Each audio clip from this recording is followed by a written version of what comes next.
Hey, cyclebreakers and barrier breakers alike. Welcome to the Fuck That Bullshit podcast, where we advocate, educate, motivate, and create a safe space for you to embrace the mental wealth of marginalized and disenfranchised communities. We are serving no bullshit knowledge, tools, strategies, and insights. And yes, we will be entertaining. Our goal each episode is for you to leave feeling empowered, ready to take action and make meaningful choices that pave the way to your abundant mental wealth. So enjoy, like, subscribe, share, and discuss. Make sure you save it too, just in case you want to look back at it and get some more tips and things. The PTBS podcast is for education, empowerment, and inspiration. It is not a substitute for therapy or professional mental health care. If you're in need of additional support, please reach out to a licensed mental health provider. Warning: the Fuck That Bullshit podcast is intended for mature audiences only. This podcast contains raw, unfiltered conversations about mental health, social issues, and breaking generational cycles. We keep it real, unapologetic, and explicit because healing and empowerment require honesty. We're going to have strong language and adult themes, unfiltered discussions on race, identity, and mental wealth, challenging bullshit narratives without censorship. So if you're easily offended, this might not be for you, and it's definitely not for kids. But if you're ready for bold, barrier-breaking conversations that empower, educate, and entertain, tap in and let's fuck that bullshit together. Let's go.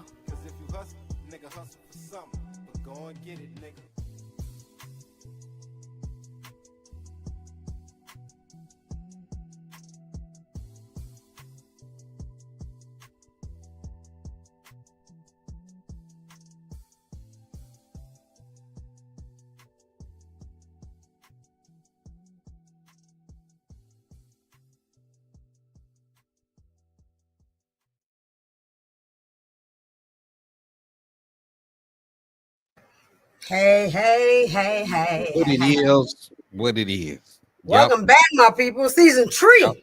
Yep. Season 3. That's right. We still here getting on your goddamn nerves.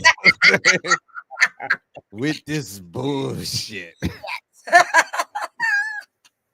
How y'all enjoyed y'all little break? Whoo, the break was good. The break was my break. It was enlightening. It was good. There was my God, there was a healing. There was a healing. Yeah, I don't want to go into it online. You know, I don't want to put everybody all up in my private life. But I just want to say it was beautiful. It was beautiful. Sometimes you got to go through the fire. Yes, come on now. To get to the thirst quenching waters of Lake Minnetonka. That's what Prince said. Hallelujah. Mama say, Mama sama makusa. Have mercy. What about you, Fred? Oh, mine was good. It was good? It was a nice little break. Got a lot of stuff done. Word. All these issues and the world was falling apart while I was on vacation. Okay, word. That's what's up. You know, first I want to give a shout out to my bro Ham. It was his birthday yesterday. Happy birthday, Brian. That's right. It was my birthday yesterday. I appreciate all the birthday wishes on the Facebook, and I'm gonna have to remind y'all what my Cash App is, so y'all can send those donations. Minimum $50, maximum whatever you feel. I always need $50. I constantly. You're right. We could always use. You can. Nobody can say, man, I don't need $50. Yeah. Everybody needs $50. This is Fred. You got you a big CNN mic. That's what I was going to say. Well, you about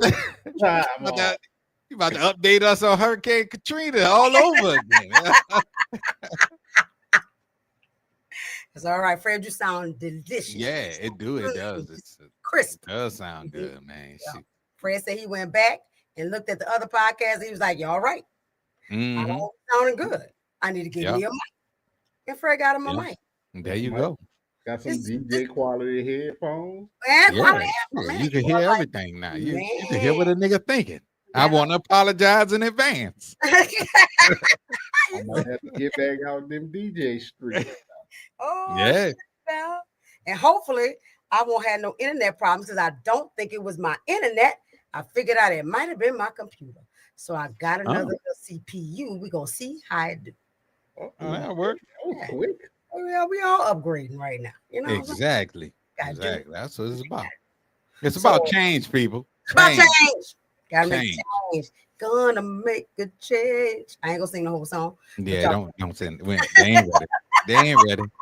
They're not ready for that. So of course we're gonna stay on the trending topic of the last few weeks, 2 weeks or so, right? Talk about Charlie Kirk and fuck that. He deserved it bullshit. Charlie Kirk reactions, trauma, and the truth. Right. And the truth will 100% set your black ass free. Absolutely. Can I start with some truth though? Yeah. I was embarrassed. I ain't gonna lie. I was embarrassed. The amount of black people who never heard of Charlie Kirk until this. But first of all, be embarrassed for me too on my behalf because I ain't know he existed until that day. Right. No, not knowing who he is. Okay. Because not knowing who he is, he did. This is my thing, and I'm glad you said that because this is my thing. Charlie Kirk. I want to first of all say like I am sorry for his family. That's a horrible fucking way to go. For anybody though. You know what I'm saying?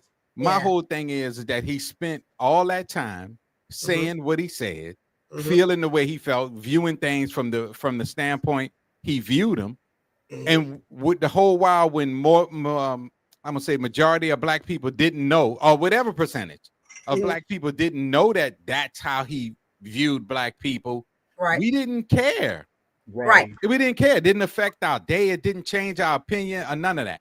Now the reason why I know Charlie Kirk because I used to watch his debates. Like he would have these debates in college with other college students about black issues, but it wasn't just black issues, black people, Latinos. It was everybody except Anglo-Saxon Christian white people, right?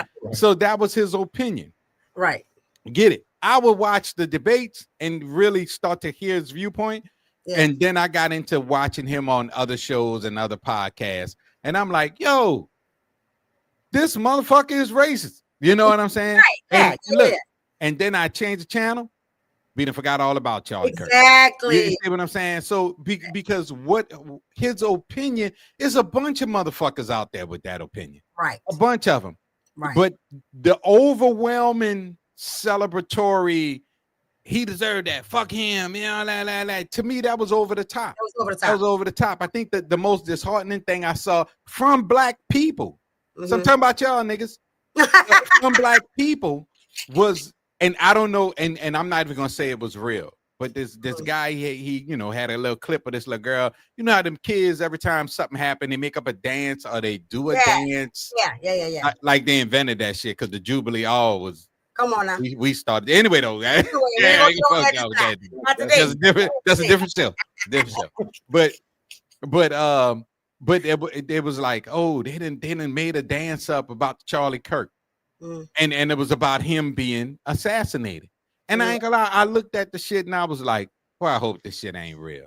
Right. Because that puts us on the fucking bottom of the barrel. Right. How the hell we gonna jump out there and say we offended when them white folks was wearing them I Can't Breathe t-shirts. Come on. And when the little bitch ass security guard dude was autographing Skittle packets and shit. How we gonna be pissed off about those things? Like when it's happening to us, they turn around and do the same shit. And it's not even about just doing the same shit. It's about trying to justify why we doing the same shit. For real, that's the bullshit. That's for real, that's like my whole opinion about it. The man was killed publicly. I didn't see the video, thank God, because I don't want to see that shit. So, but with him in the world or out of the world, it does not advance the black community at all. And while he was in the world, it didn't demise it. Because his opinion was an opinion when you didn't know he existed. Thank you. That part right there. That part right there. I'm glad you said all of that because everybody got an opinion. We all got one. Facts on top of facts. Get our opinions every week on this show. Right. Yep. And some people like them and some people don't. And that's all right because we ain't trying to make people change their mind. We just want to think. That's it. That's it. That's it. And I think there's the difference there is we are conscious of that because we don't set out to offend anybody and all that. Not that we are like, oh Lord, don't offend nobody or nothing like that. But we are like, we're entitled to our opinion, you're entitled to yours. Let's open up and have dialogue, right? And even when I watched the debates, because again, I didn't know the man existed until he was gone. And then I looked. And I started seeing the debates and stuff like that. And the positive I got out of it was these kids, some of these kids was on top of their game. Oh, they was wrecking him. It was, and I'm not saying he never won a debate. I'm saying I very rarely saw him win a debate. Nah. You know what I'm saying? Yeah, because these kids were spitting facts, science, all kind of stuff. Right. You know, and he was just doing his regular rhetoric thing. Right. What I also enjoyed is watching them, and there was a few girls in there that got over emotional. I seen a couple guys get over emotional. But if they stayed in their lane and didn't allow the bullshit, like, because that's how he would debate, he would throw a little thing out there, or keep arguing the same point without acknowledgement, or Right. That's what they do. Tactics, right? And all that. And a few of these people was just like, yeah, that's cool. However, let's get back to the point. Yeah, right. I hear what you're saying, but you still didn't answer my question. Right. So they was like really smooth on it. And so I enjoyed watching that. Yeah. Hey, Rochelle says she's chronically online, so definitely knew who he was. There's a class you can take for chronic onlineism. 1-800-777-55521. We get everybody help. We ain't gonna let you be out here chronically online. Yeah, you can get help. What you gonna do with Brian? Verizon bill $900 a month. Oh my goodness gracious! But at the end of the day, nobody deserves to die for their beliefs. Nobody. Exactly. You should be able to say, the debates were never good in good faith. Now that is right. It. Right. Yeah, because if you watch them, you see it was a setup from the get-go.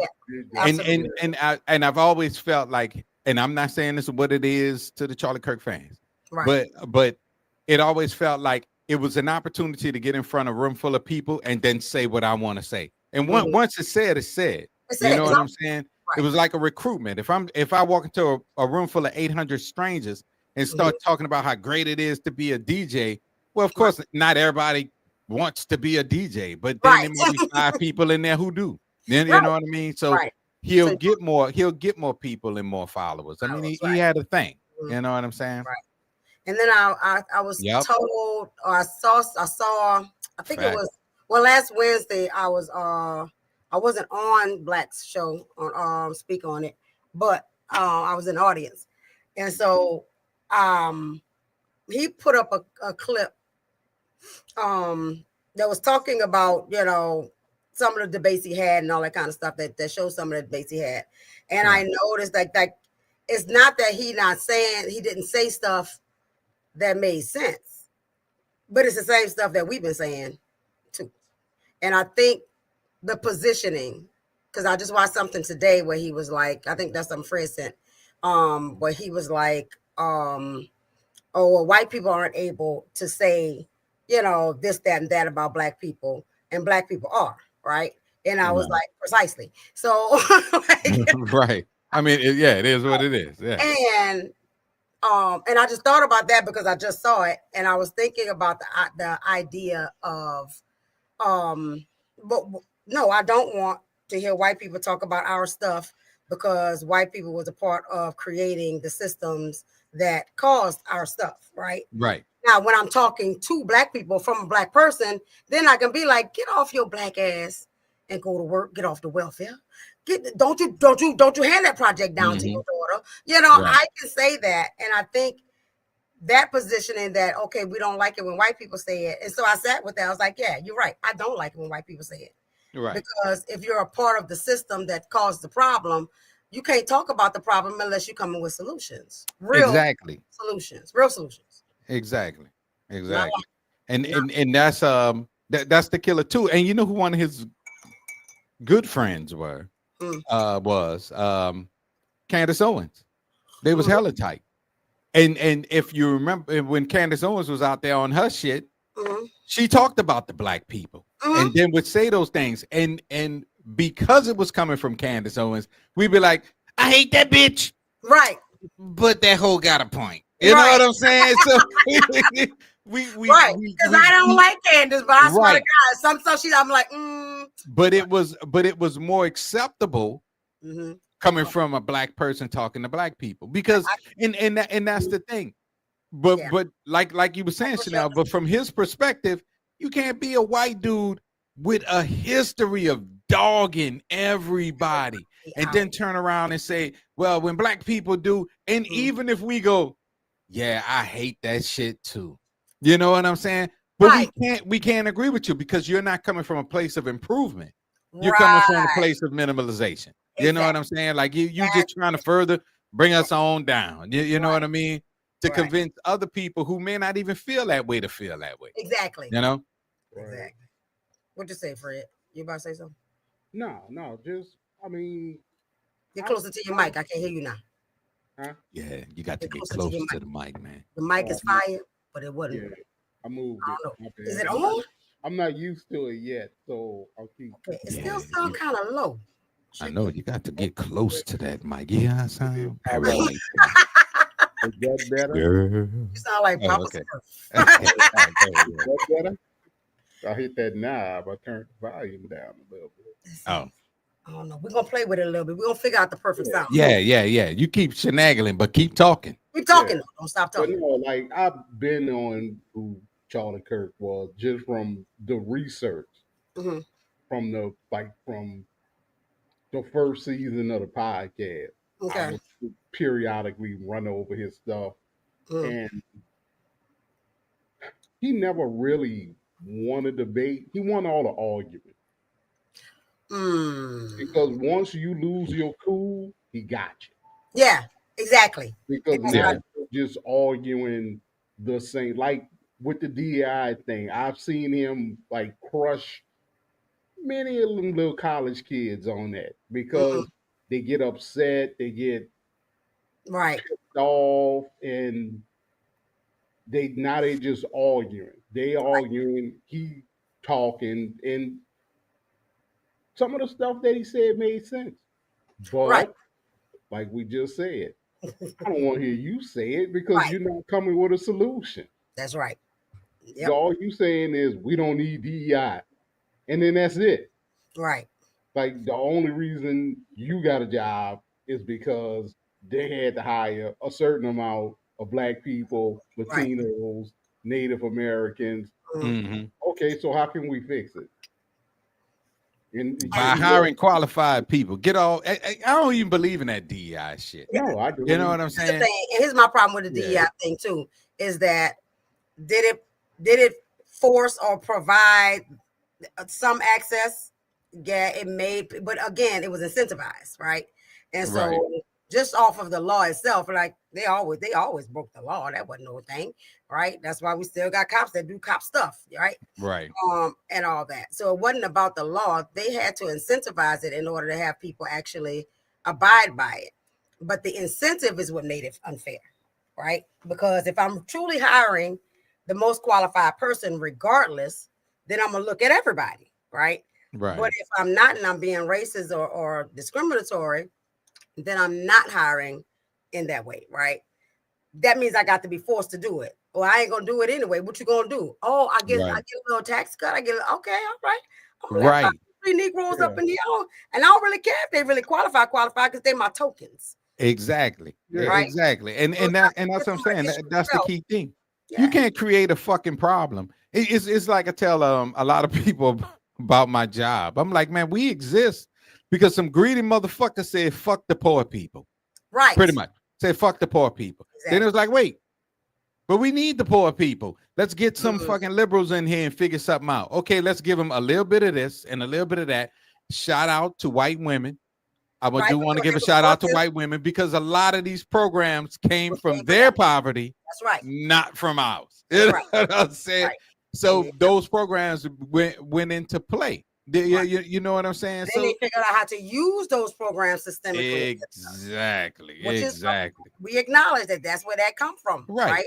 Yeah, and that's just a historical, Googleable fact. Right. Exactly. You know what I'm saying? Right. So on one hand, like it's systemic. Absolutely, it's systemic. On the other hand, stop passing your project down to your daughter. Like, yes, get out, yes, do what you gotta do to get out of that shit. Right, you ain't gotta be stuck in it. And you know what? I know we're getting a little bit off topic, but you know what? The real solution, I know, like that's not what we do on a regular basis, but the real solution to that. Let your children explore life and figure it out for themselves. It's like the first thing, and it's not, and little black girls and boys all over the world. Your parent is not giving you bad information. Nah. They're just giving you the information that works for them. Yeah. It not have to forget. You don't forget that, it doesn't have to work for you. Right. Man. Yeah. That part. Food. That part right now. About food stamp. Everybody. What it say? Man, so miss having food stamps too, man. I mean, you know what? Food stamps are lovely. I ain't gonna lie, because even after I started making my come up, when I fall into situations and hard times and things, I will apply for a food stamp or two. Right. The thing is, though, I don't try to stay on it. Like, I use it for the time that I'm down and out, and then when I get back on my feet, I get off it. Right. But look, listen, that's what it's there for. Exactly. That's what it's there for. Is not there to be permanent. And the essence SNAP benefit stands for supplement. Ooh. It's it's supplemental assistance for needy families. Yes. You know what I'm saying? SNAP. And that's what it's there for. But the people who really need it don't get it. We are gonna do one on that. That's a good one. That's a good one. Wait, I think I'm gonna. Yeah, that's a good one. We're gonna do it. We're gonna do it. Yes. So I found Fred sent me a video of somebody who I think took the same stance as we do, and I thought it was pretty good. And usually I don't put nothing on here that's more than 2 minutes or so. Yeah, because you got restrictions. But it's ain't music, so, and I did give her props, so as always, and I linked the video in the comment section of this stuff, so I'm getting better at this, giving people their props, so y'all go follow her and all that. But I'm gonna play the whole video because the whole thing made sense. Charlie Kirk was murdered in broad daylight in public in front of his wife and kids. So this is what I'm going to say. I do not care who cancels me, who unfollows me, who gets mad, since apparently unfollowing somebody is such a big threat that people like to use now. But I couldn't care less because I will always stand for what's right, even if I'm standing alone. It is not okay, it is not normal, it is not right, and it is not ethical to kill somebody just because you don't agree with them. And he wasn't even in office. He was a speaker. So if you think it's justified for somebody to get killed in cold blood, not out of self-defense, not because they were attacking somebody, not because they were physically harming somebody, if you think it's okay for somebody to get killed because they have a difference in their opinion, then you are a part of the problem. I understand being passionate about your beliefs, but that does not justify killing somebody. And I've seen so many Christians posting about it, some who, were grieving Charlie Kirk, of course, but a lot of them were like, how can you be sitting here grieving him? If you feel bad for Charlie Kirk, then you're XYZ, unfollow me, da-da-da-da-da. You cannot be a Christian with hate in your heart. I saw this quote somebody posted earlier, and it was like, you can quote scripture all day, but if you can't love your neighbor who disagrees with you, then you've missed the whole point of the author. And that is so true. I really could not agree more. And I don't like to talk about politics much on here for personal reasons, but I will say this. No matter what side you're on when it comes to politics, whether you're Democrat, Republican, left, right, whatever it is, you should never become tribal. Being tribal in politics means that you're so blindly influenced by one side that you have no room for nuance. So whoever did this, I definitely feel like they were tribal about their side, and that's why they decided to kill him. I know a lot of people have a problem with Charlie Kirk because of headlines y'all have seen and stuff you've seen on social media. But here's the thing about that too, and it drives me nuts. In journalism in college, throughout all my 4 years, something I was taught in all of my courses revolving around journalism is how to make a headline. And we were taught that headlines are meant to be attention grabbers, and that we should always know how to write a good one, and that when we see headlines for ourselves, we should do the research and look into the story for ourselves. And I feel like that's why so many people have an issue with certain politicians and speakers and podcasters, you name it. So many people have a problem with them because of headlines they've seen about these people that aren't even true. And so you develop a hatred in your heart toward these people without researching them for yourself. It's just fine if you end up researching them for yourself and still disagreeing with them. There's nothing wrong with that at all, because another thing I've been taught since, freaking middle school AP English courses, something that was instilled in me was that every good argument acknowledges the counter argument. And that has been so ingrained into my mind from an early age that helps me to see other people's point of views even when I don't agree. I will sit here and listen to speakers and podcasters and politicians that I don't even agree with just so I can understand their points of view and just so I can understand why I don't agree with them. And you know why I do that? Because I like to soak in knowledge. Being teachable and having knowledge means you cannot be biased. You cannot be tribal.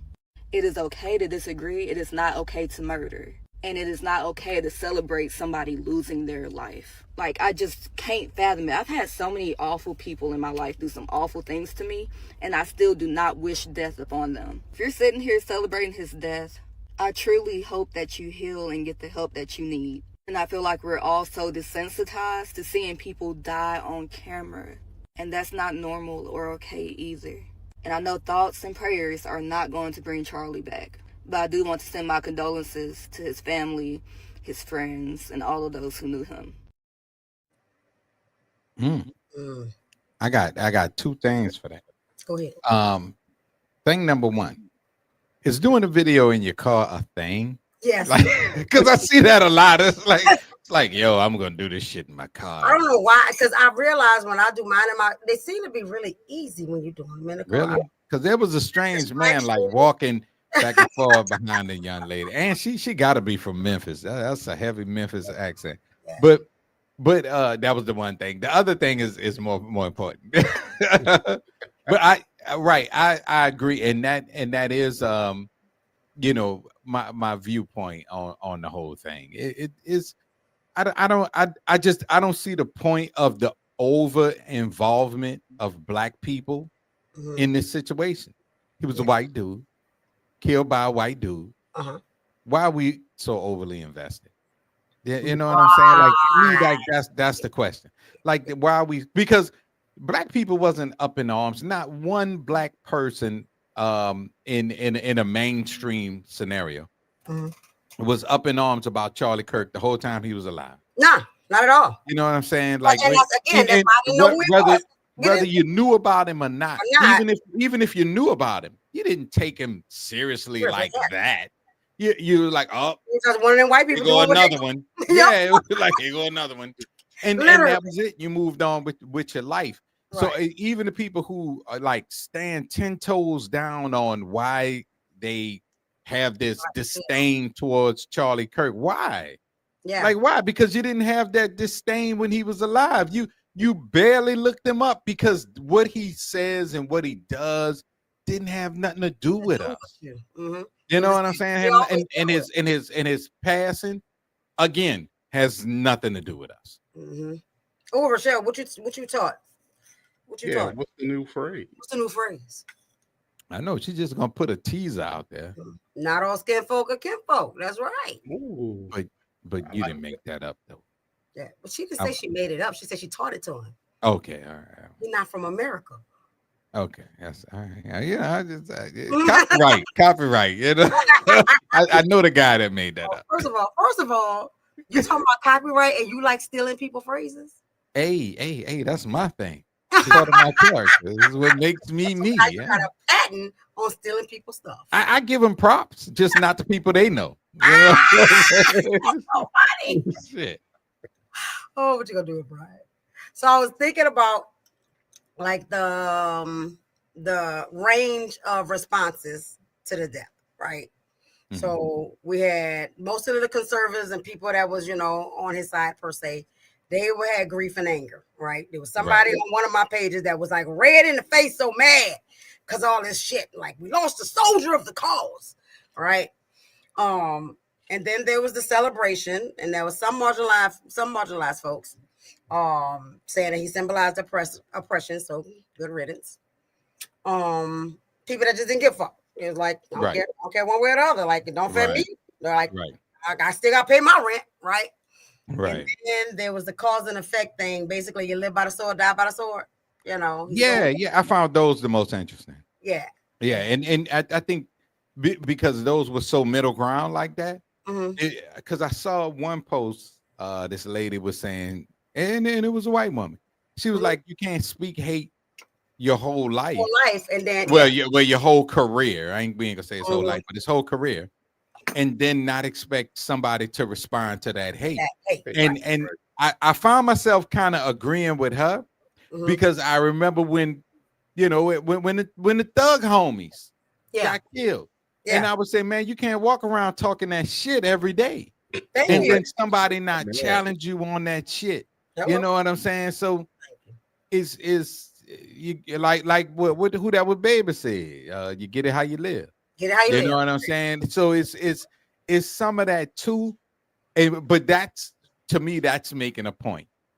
Getting out here hooping and hollering and that nigga dead, like nice. He didn't break in your house, right? He didn't take nothing from you. He literally took nothing from you. You know what I'm saying? And and look, trust me, I'm not telling people like you need to sympathize. No, nobody's saying that at all. I'm not saying all that. I'm just saying we need to get up off of that shit because for real, it make us look like fucking Neanderthals. You know what I'm saying? For real. Thank you. And I found myself hanging out between the apathy and the get it how you live, Right. Like, because those are facts. You know what I'm saying? Those are facts. You know what I mean? When I'll use Phuck as an example. Anybody want to argue with me? Hit me up, bro. We can have that fucking debate. But you know what I'm saying? I remember when Phuck died. Like I remember being shocked, but not surprised. Exactly. You know what I'm saying? Exactly. But at the same time, I remember when Luther Vandross died. Oh Lord. Exactly. That's how I was. Right. That's Luther Vandross and Gerald Levert. That's how I was. You know what I'm saying?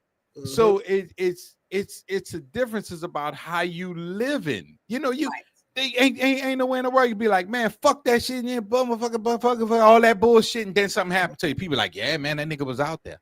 Right. You know what I'm saying? Yeah. That nigga was really out there. He was out there. To me, though, also is that the community was like, oh my God. But he wasn't. Like he sat on and they kept playing that clip about him saying, okay, well, in order for like I'm willing to take as a casualty of war, right, a few lives a year over the right to have guns, right? Right. So he was okay with what happened because he said that was okay. Right. Like he was willing to take, and he understood that that's the position he was in. He understood that. Not a day goes by, I would never believe that he didn't understand that he could be one of those people. Right. Yeah. But were you about to say something, Fred? No. Oh, okay. Man, Fred, you so quiet. You see me. I don't know if he was about to say something or not. I was just trying to make him say something. God damn it! But let y'all get y'all. But look, here's my thing. This was my thought too, and this is the conspiracy theory angle. Okay. I was like, was he the sacrificial lamb? Because I told you that Saturday. Yeah, we talked about that. Right. Because when you look at sacrificial lamb.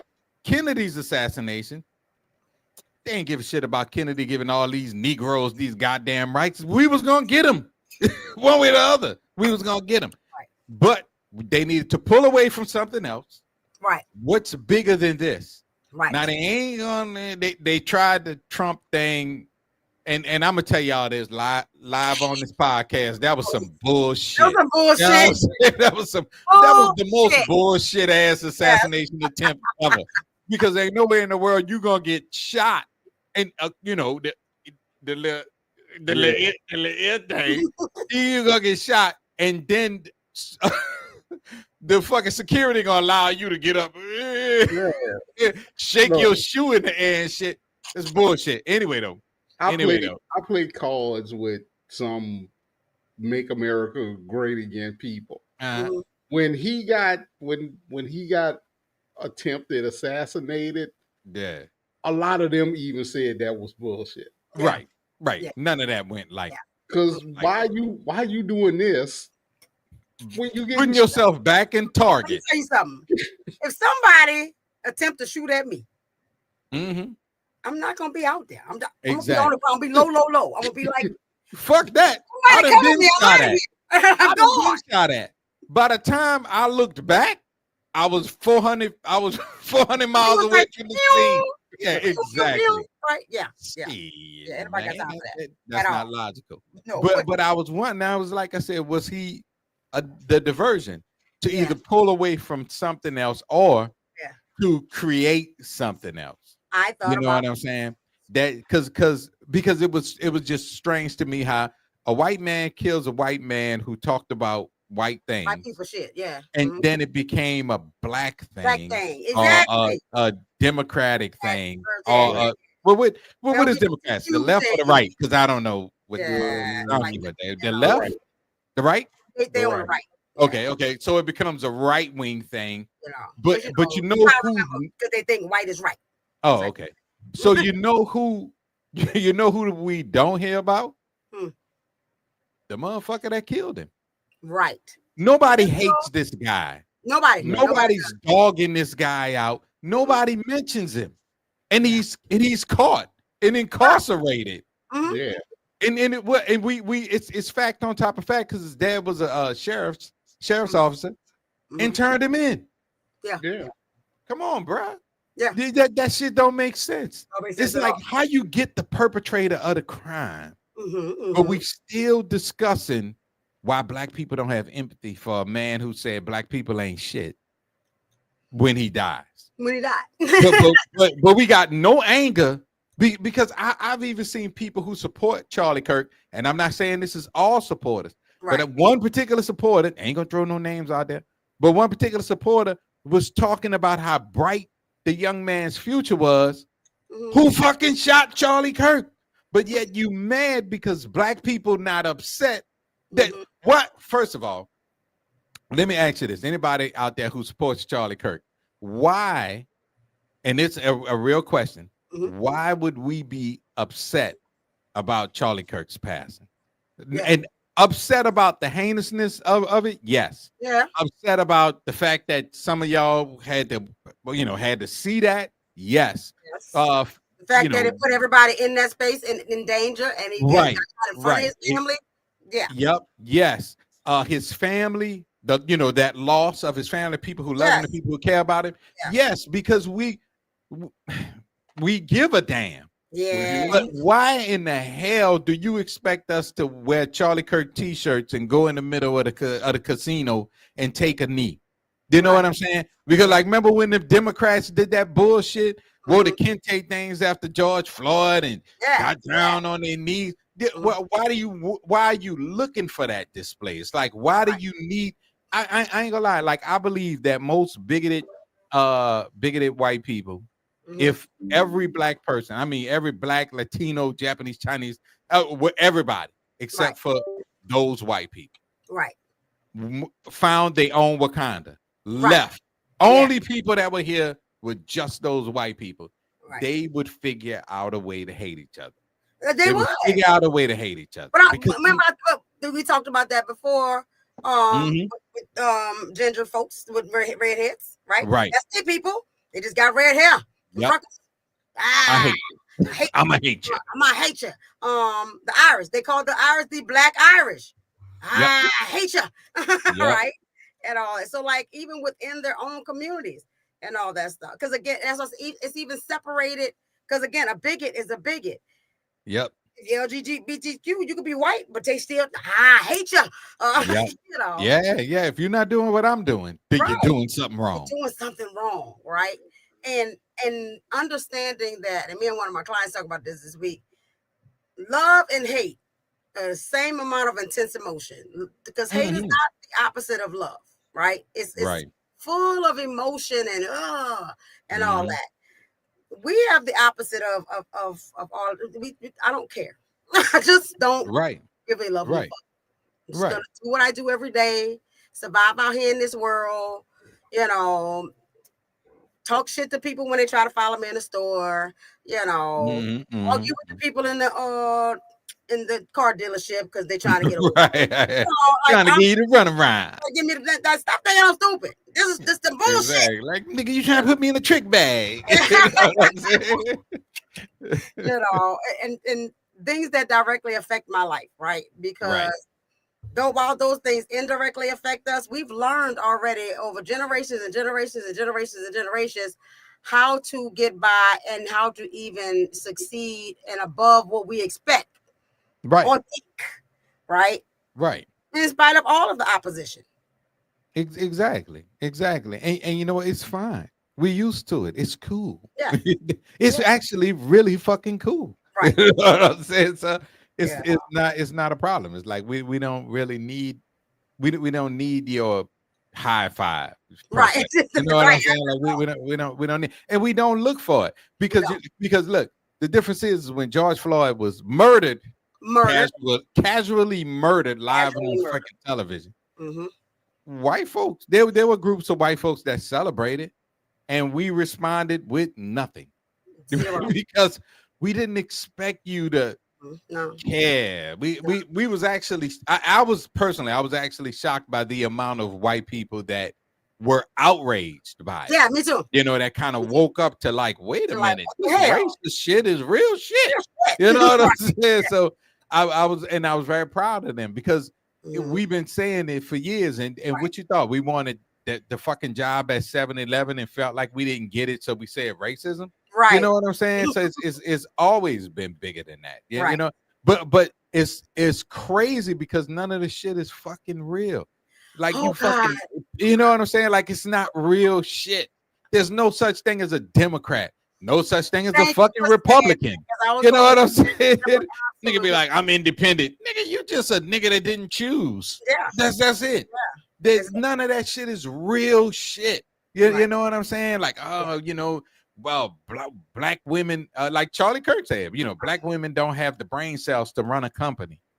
Well, that's not real either. Because one, you're not a doctor. Two, you don't know shit about brain cells. But people say he right.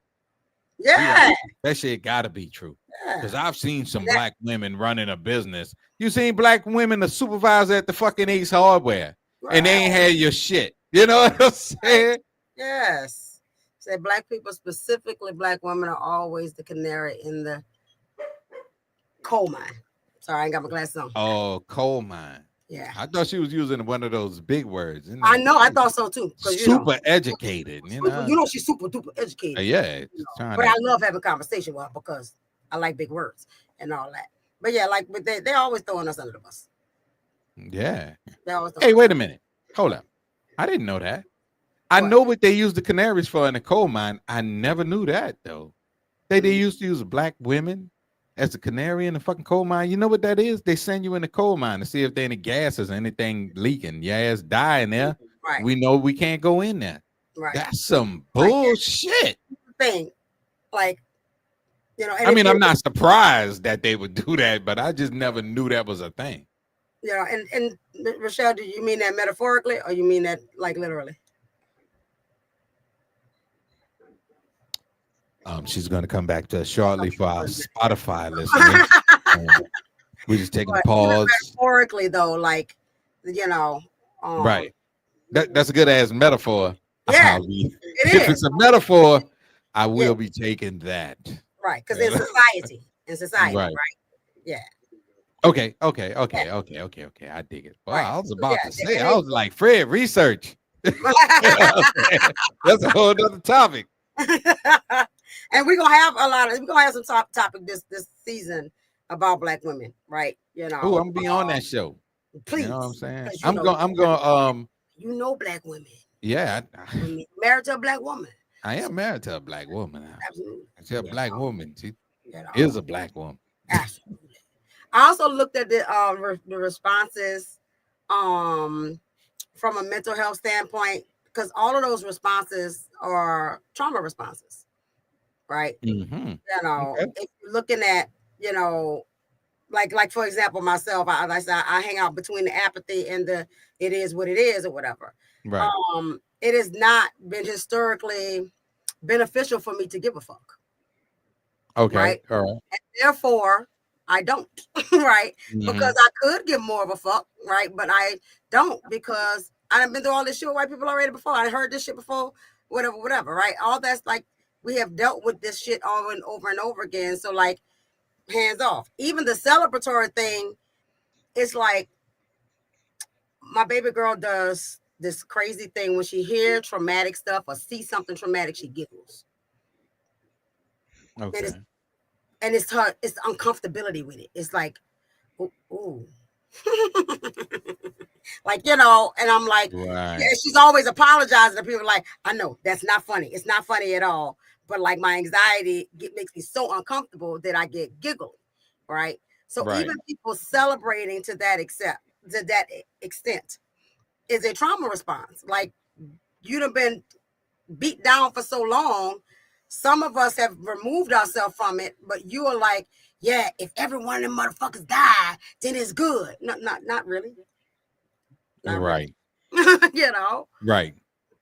Because we can't blanket statement the stuff, right? We talked about on one show about, people being vetted, right? Because overall, I don't trust white people, right? Mm-hmm. But I do vet individual people that come into my life, or people that I'm talking to individually. I'm still working on not being hypervigilant all the time. But, right. Because it's hard, because as soon as you let your guard down, they're going to some racist motherfucker. So, but because of those experiences that we've had, and same thing on the other side, they crying and they mad and they grieving so hard and stuff like that because they want to win so bad. I know. And what are they trying to win exactly? I don't know. That's the question they need to ask themselves. What are you trying to win? Yep. I saw somebody say that this week too. Like, look, y'all and especially this year. This year, y'all done did all the things. Like, you done got rid of DEI. You done done this. You done fired thousands of women. You done given, like, we can't have shit. No Black History Month. No, the Gulf of Mexico is the Gulf of America. Like, oh yeah, I forgot about that stupid. All the people, if they speak Spanish, pick them up. Like, like, no bueno. Oh my God. Right. Exactly. Y'all done did all that, and still, y'all not happy or satisfied. Nope. We had no response to none of it. We just like, okay, do what you want. Right, because there were protests, but not overly massive. Nah. It was not. It was not every day for the last year. Right. You know what I mean? Right. So now they had those massive protests when on Trump's birthday, when he was trying to be the king. And all that. Oh yeah, the no king. Right. Even the people that was required to show up had no enthusiasm. And then there was she said it's not about winning, it's the shock of facing their own mortality. I think I could agree with that. They said their numbers are going down. They said that's why, they want to attack everything, just everything, but it's like survival. So that's a trauma response too. Right. That's how that is 100% a trauma. That is a 100% trauma response. If you're used to using all of the imagined power that you have, and I'm gonna call it imagined, because if it was truly powerful, the three of us wouldn't be sitting here where we at. So, so there's evidence of that, right? If you were truly powerful, Black women wouldn't be the most intelligent folks and most educated people and all that and all the land when you told us we couldn't read and you kept us from trying to read, right? So that's irony. So you can't win, and at some point you got to throw up the flag. Like exactly, it's like look, we're not trying to get after them. We're not trying to get after them. We're not trying to hurt y'all or nothing like that. We just want y'all to leave us the fuck alone. Right. Or for real, come on, let's go get some pulled pork together. You know what I'm saying? Because I'm cool and we can be some cool. Diet Cokes, put some Frankie Beverly Mays on. You can play a little bit of Led Zeppelin. I like some of their joints. Yes, you know yes. love Rolling Stones. and that's what I'm saying. It's like I've always felt, especially in this country, like the reason why we don't have flying cars is racism. Because there was a little black kid from Compton, California, who figured out how to build a flying car, and they said, "No, nigga, you stupid. You're black. You don't know shit." And they threw his ideas in the trash. Right. You know what I'm saying? And the white kid who was trying to decide if he was going to be on heroin or cocaine or a genius decided to start Facebook. You see what I'm saying? So, so we missed out on the fucking flying car. You know what I mean? Exactly. So it's the same shit, different day. Yeah. Okay. Wait. Is Fred saying something? Fred, we can't hear you. We can't hear you, Fred. You gotta get that. That mic was working fine before we started. It was. You know what I mean? You know what? You're gonna have to send me a video or a picture of your setup, and I'm gonna tell you what it is. Here's the sound. No, we can't. We still can't hear you. For our Spotify listeners, we are working with a audio issue, but we're still here with you. Yes, we are. Listen to my soothing voice and know that everything is fine. I love Brian so much. Just keep working on it, Fred, to keep talking, and then when you pop in, we're gonna know that your mic is working. Yeah, you might have to go to your lavalier in your hat. You might hat lavalier. I don't know. Yeah. So the next thing I wanted to talk about was assassination and martyrdom. Oh, okay. So between the assassinate, and the martyr. Yeah. Okay. So like the next consensus was I don't know why whoever decided to shoot him, I don't know why they did all that, because they just gonna make him a martyr, right? And they were positioning his killing side by side with Martin Luther King Jr. Oh my! Oh, I didn't hear that. Yeah. So at first I was like, "Bitch, what?" You know. But from a simplified standpoint, yes. Like from I don't know what position they was coming from. From being shot in public. From a simplified standpoint of, this is what I believe, this is what I stand for, this is what I'm talking about, and I get shot. I see. I can see that. I saw the alignment in that, yes. Right. But stand for two different things. Like this dude was just talking. He wasn't even doing anything for his side. He was just talking. Right. And what he was doing, as far as helping anybody, was making people feel comfortable about how they feel. Basically. Yeah. And that was it. He wasn't changing their lives. Martin Luther King was changing lives and changing cultures and changing. Martin Luther King had an open door policy with the goddamn president of the United States. Well, shit, maybe he did too. I don't know. Cause seemed like anybody grew up in that White House now. Fuck, Kanye West was there and shit. So it's like you ain't gotta be. Anybody can go now. Right. It's not the office has a different value. Yeah. But next week on PTBS podcast, we'll be at the White House. Yeah. For real. Yeah. Like, why not? We're sitting here with Donald Trump. Right. We got to stay earned.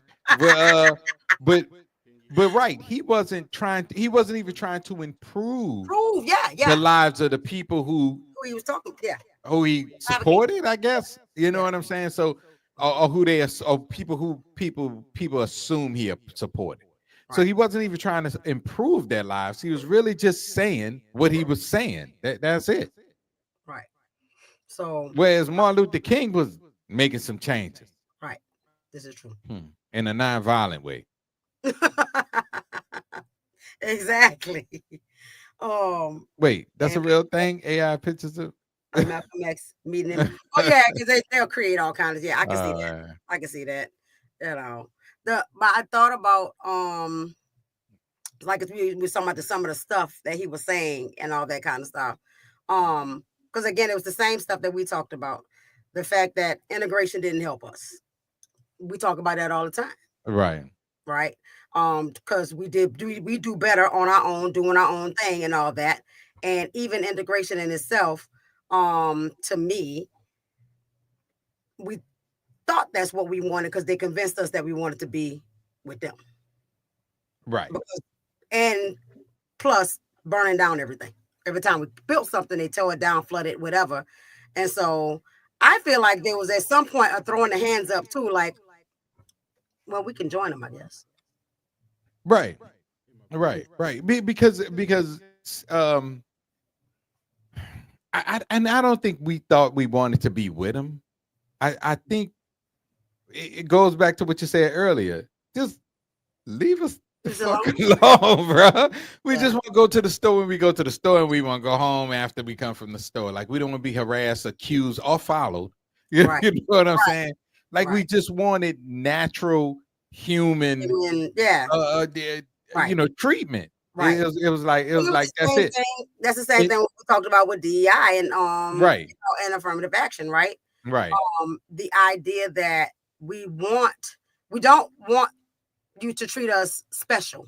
Right. Regular. Right. Exactly. I just want the opportunity. I might not be the best person for the job, and that's okay. But I don't want to be X'd out of the job when I am the best person for the job because you're racist or a bigot. Right. So like the opportunity is the thing. Not that I need to be in that position in that company, regardless kind of thing. I just want the opportunity to apply and be treated fairly.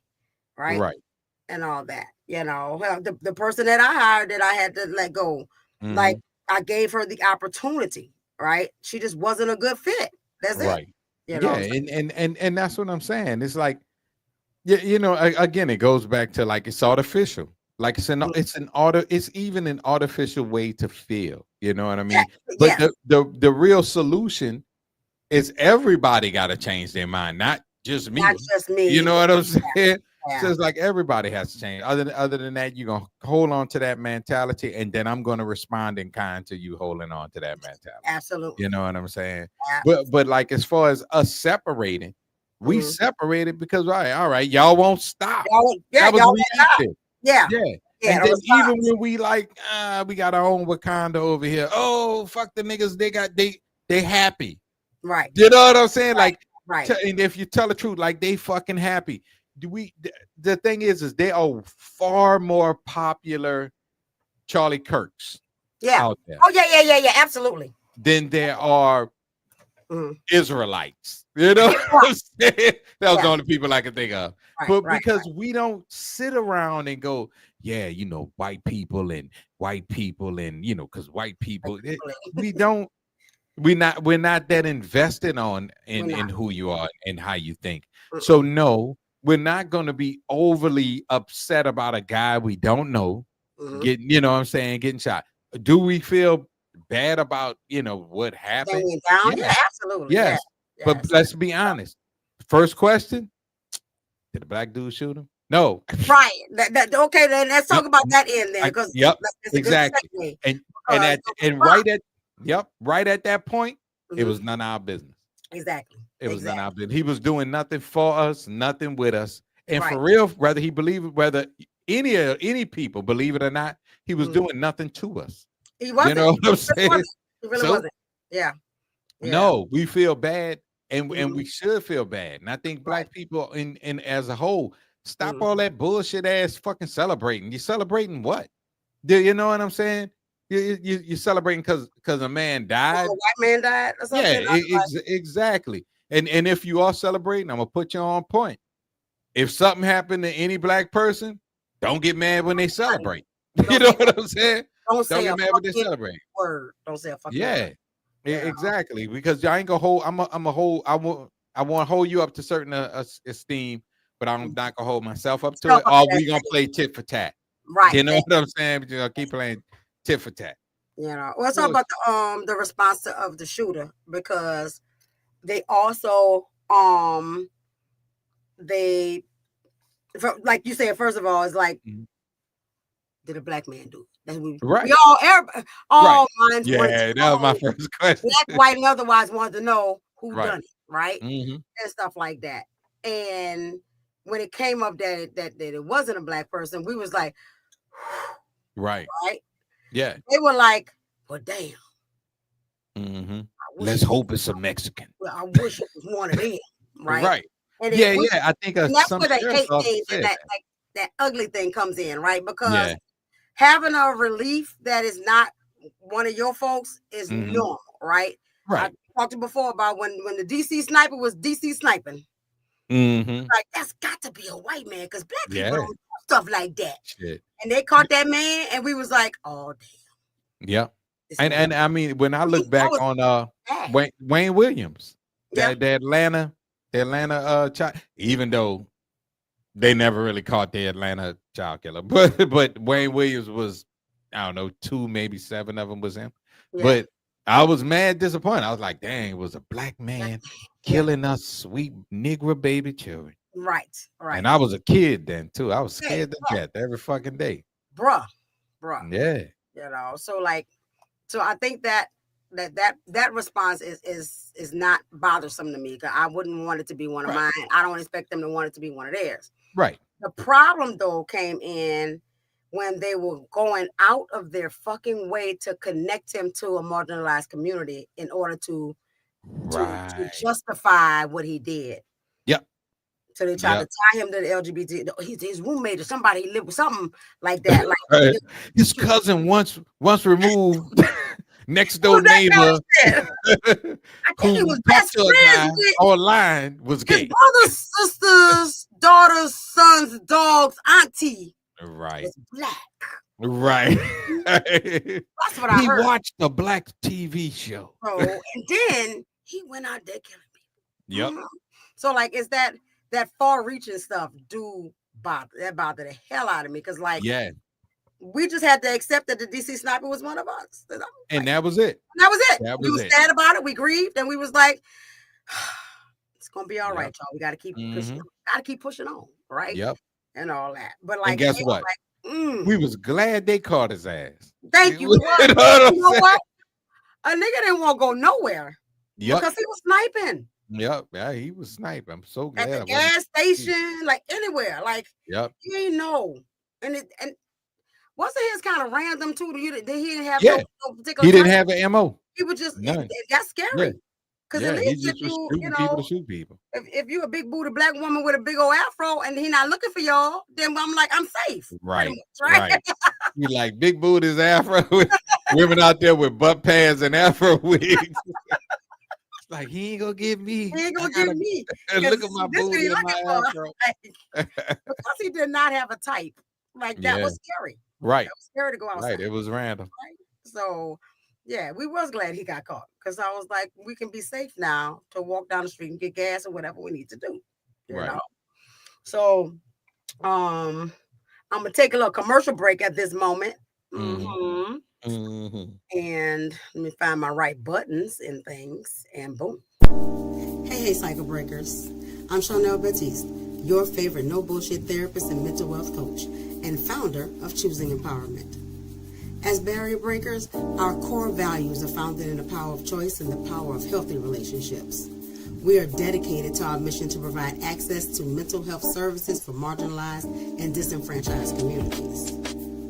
Our primary communities that we serve are Black, people of color, foster and adopted, LGBTQIA, and formerly incarcerated communities.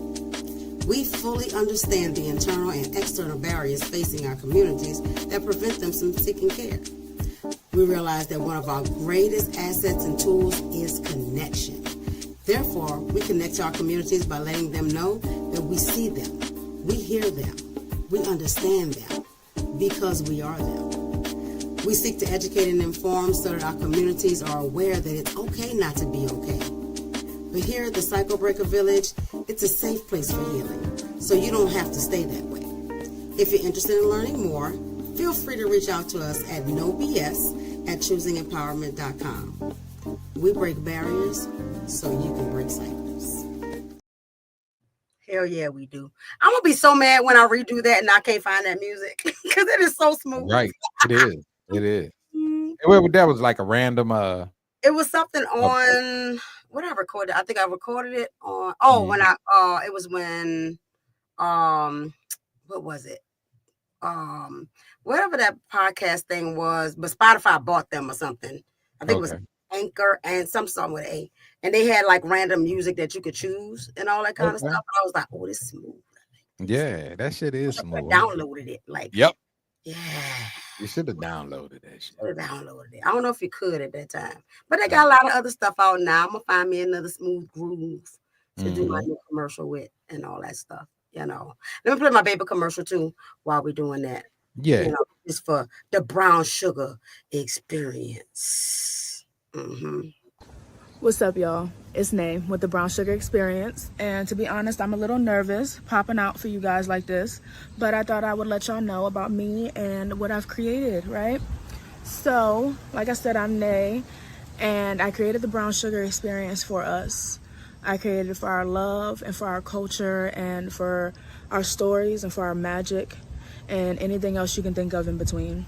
I do weddings, I do events, and I plan anything that you don't feel like planning, right? I want this to feel like your family is planning this event. I want this to be as special and as sacred as it was always meant to be, but somehow got lost, right? So I'm here to bring that back.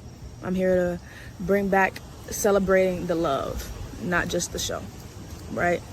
So yeah, follow me on this journey. If you've been here already, I love you so much, so much. And if you're new here, welcome. Hi. Okay, that's me. I'm out. Peace. This is cool. I'm gonna put some music on the back of her shit. I was just about to say, I was actually I was going, doom. Yeah, yeah, because I was thinking of the little groove we just heard. Right? Yeah. Make my baby some music because she need to redo her commercial too. But that was her first time getting out there and all that. She's been doing good, booking her stuff, and you know, and that people care, that she care about the marriage and not just the wedding. Right, you know? Right. No, that's important stuff. So back to our topic. Fuck that, he deserved the bullshit. Okay, I think Fred, are you coming back? Okay. Yeah. Fred, hey, Fred. Now. All right. Hey, man, I didn't know what happened. I had to go. That's right. Figure it out. Figure something out. Had to go grab Old Faithful. Yeah, there you go. We're gonna figure that new mic out. When you get new equipment, you gotta figure it out. Yeah, I'm gonna have to play with it. Yeah, bro. Shoot, you gotta spend time. That's why you need to move to Texas, bro. You could have been over here helping me set this damn mic up. That's true. On the way, I got one more year left, man. All right. You let us know. Indeed. So, Fred, can you think? Is there anything you wanted to say that you couldn't say because your mic wasn't working? Yeah, when we was talking about the reason why they trying to win, they're not trying to win. There's only a select few that's trying to win. If you can get the masses, because at the end of the day, this is all about money. Yeah. Because, like I said, rich white people hate black people. They hate poor white people too. Yeah. Okay. Yeah. So those are the pawns are the ones that you go and get riled up and we losing, we losing everything. What are you losing? What are you losing? You're not picking fruit out in the fields in California. You're not doing nothing that none of these immigrants that Trump told you was evil and you know they taking your jobs. What jobs? What jobs are they taking that you had? Right. None. You're not even cutting your own grass no more. Right. I mean, you'll catch Jose cutting your neighbor grass and see how much he charge and get him to cut your grass. Yeah. Yeah. Jose paint your house. He cut your grass. He do all your gardening work. He your handyman. He go out and build a house that you move in because he the only one that's gonna work on Sunday from sun up to sundown. Yeah. like you said, they had that image that they were in power, but Right. in reality, they never had the power. Mhm. They had the money. Had the They money. kept us down. So But they, now they can't program their children now like they used to be able to do in the that's true. 40s and the 50s and the 60s, because Joey got 4 or 5 black friends now. And And according to listen to him, Cardi B. And You access know? to yeah, the internet. Yeah, right. And access to and the internet to get the truth. yeah. And Mhm. so now, Hakeem ain't no different than me. Yeah. So no, I don't believe that bullshit. So it then kind of got cut off. That's why they feel like they lose it, That makes sense. because you could pass down that hate from generation to generation. Because I'm not gonna show you everything either. I'm gonna show you what I want you to know. Right. Right. Right. That makes But sense. it's that Hatfields and McCoy's mentality. You know what Yeah, I'm saying? It's that mentality. Like if you ever watch a Western, the Hatfields and the McCoys been feuding since forever. But no fucking body, generation after generation, the reason got lost. We Right. just hate each other now. Right. You know what yeah, I'm saying? Yeah. Yeah. Yeah. yeah. And Never real shut quick, to answer your question, something y'all said earlier. Mhm. If you think about it, think about European Americans. I saw this dude on TikTok that started calling all white people Europeans Americans. Americans. Yeah. Yeah, and they lit his page up because they like, I'm not European, I'm American. Well, goddamn, you called me an African African American, and I'm Right. not from Africa. I'm from the Ninth Ward, New Orleans, Louisiana.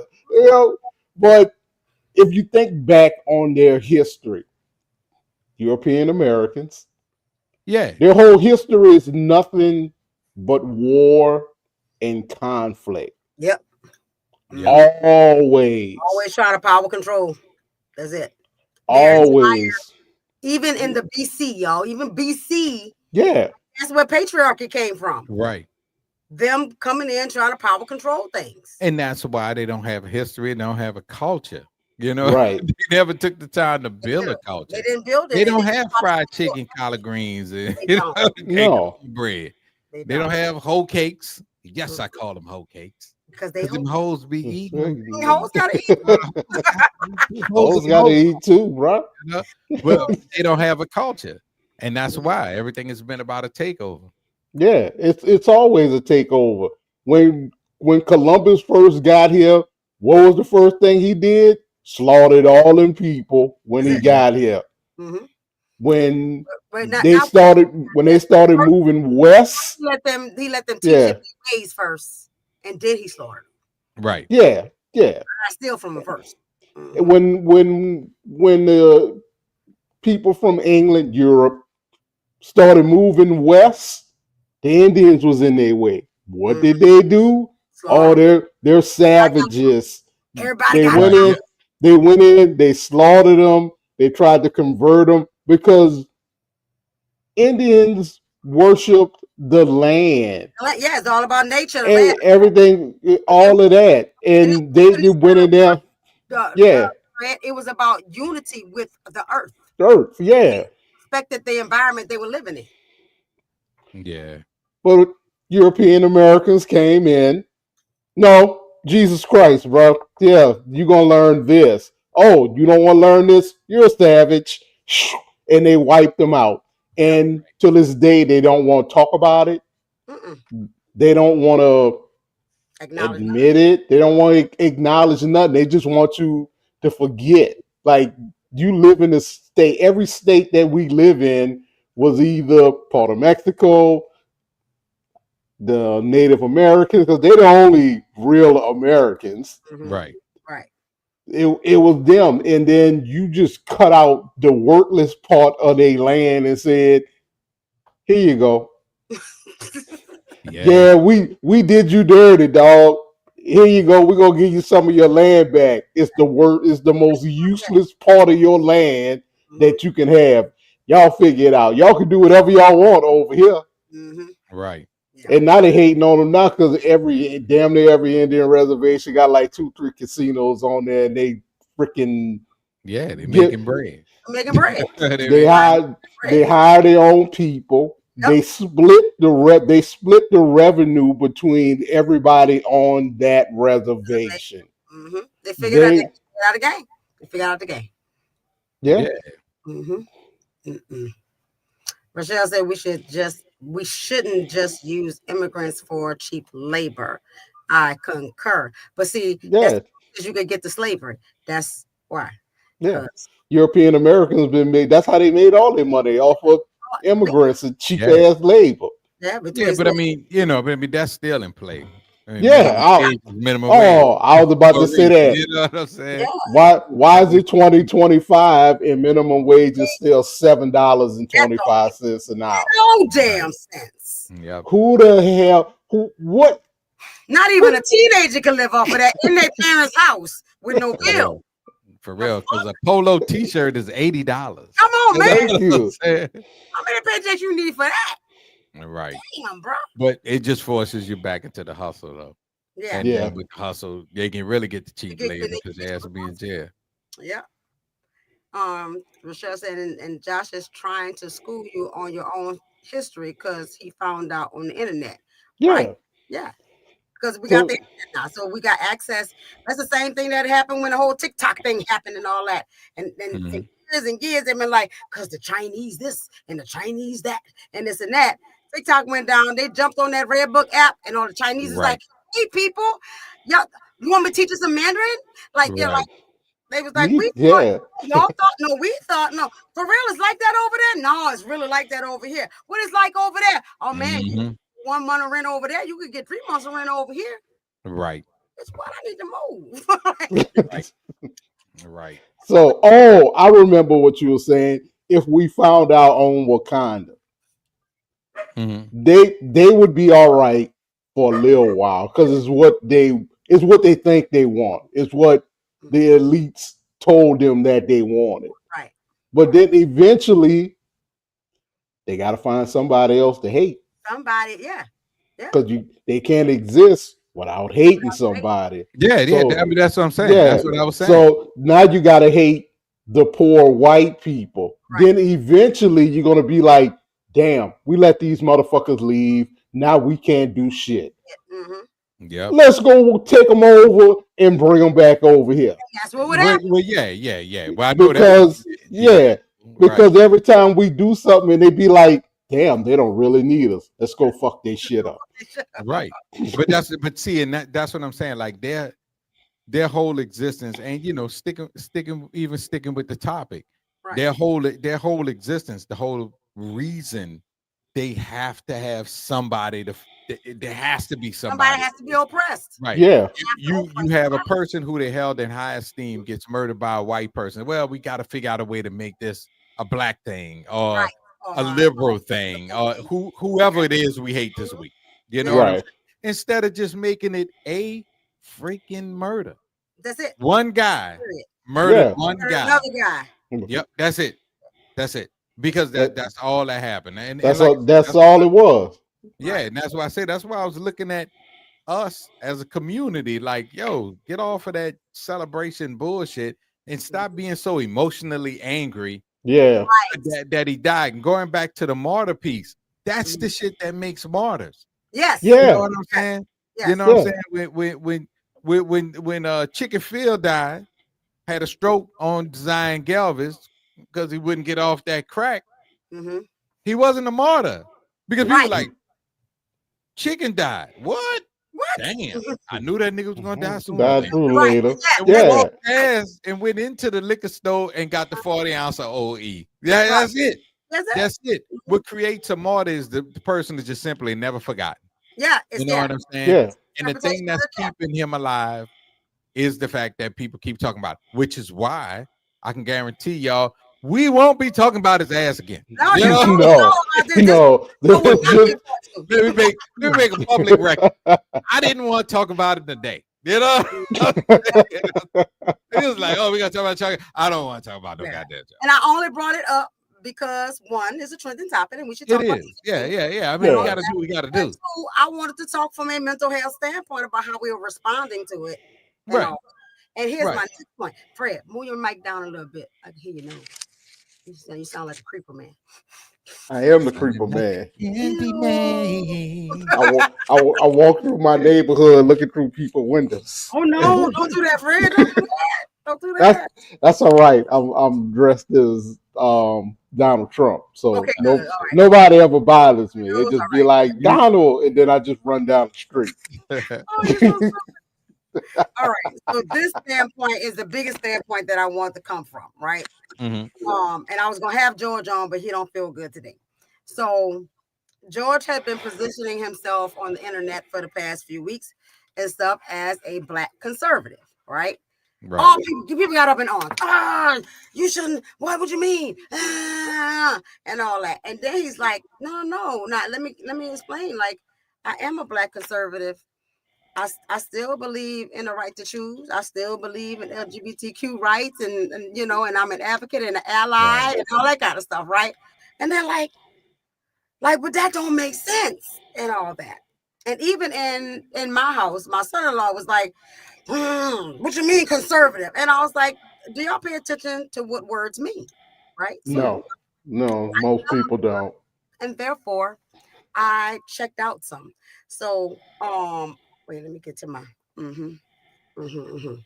So I looked at, did both of them come up? Yeah.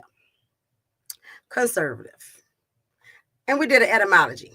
So it comes from the Latin conservare, to preserve, keep, guard, maintain. Con being together completely. Severe mean to keep, protect, and watch over. Historically, in English, conservative first appears in the wait, I should put my glasses on so I can see.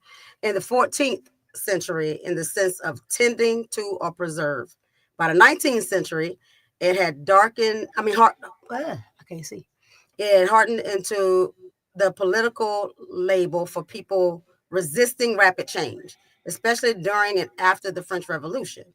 Then conservatives wanted to protect monarchy, church, and traditional social order. Today, somebody oriented toward preserving established traditions, institutions, and values, wary of radical or rapid change, preferring continuity and stability.